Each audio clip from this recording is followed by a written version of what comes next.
وہ روح ہے اور زندگی بھی۔ اور خداوند کے کلام میں ہمیں تخلیق بھی ملتی ہے۔ آسمان خدا کے کلام سے اور اس سارے لشکر اس کے منہ کے دم سے بنا۔ وہ سمندر کا پانی تودے کی مانند جمع کرتا ہے، وہ گہرے سمندر کو مخزونوں میں رکھتا ہے۔ ساری زمین خداوند سے ڈرے، جہاں کے سب باشندے اس کا خوف رکھیں، کیونکہ اس نے فرمایا اور ہو گیا، اس نے حکم دیا اور موقوف ہوا۔ زبور 33 باب اور اس کی 6 اور 9 آیت۔ آگے چل کر ہم خداوند کا کلام جب پڑھتے ہیں اور سیکھتے ہیں کہ کلام خدا پانی کی مانند ہے اور یہ دوتا ہے۔ اب تم اس کلام کے سبب سے جو میں نے تم سے کیا ہو، یوحنا 15 باب اور اس کی 3 آیت۔ اور یہی کلام خدا یہ ہمیں صاف رکھتا ہے۔ جوان اپنی روش کس طرح پاک رکھے، تیرے کلام کے مطابق اس پر نگاہ رکھنے سے میں پورے دل سے تیرا طالب ہوں۔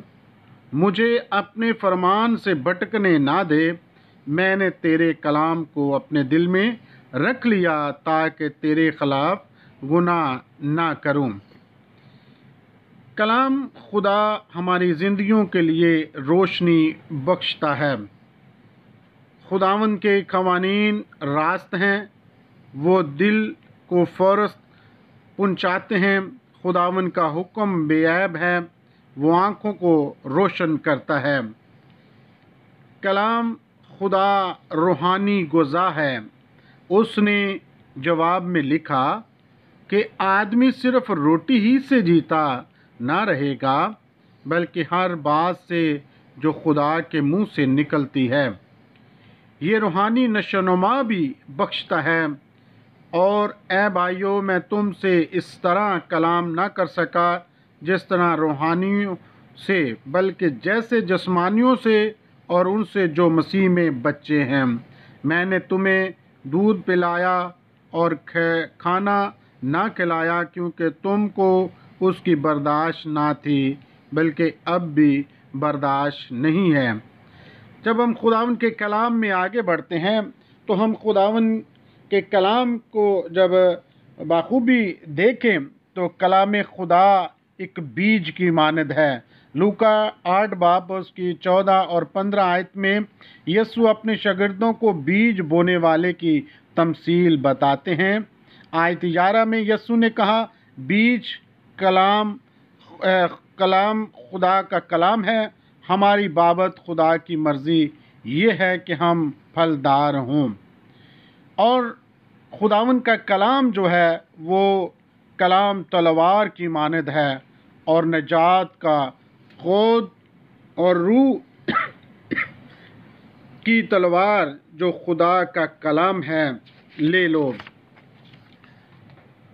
مزید اگر ہم دیکھیں تو یسوع نے کیسے بیابان میں اپنی آزمائش کے دوران ابلیس کے خلاف یہ تلوار استعمال کی، اور یہی کلام خدا دعا کرنے میں ہماری مدد کرتا ہے۔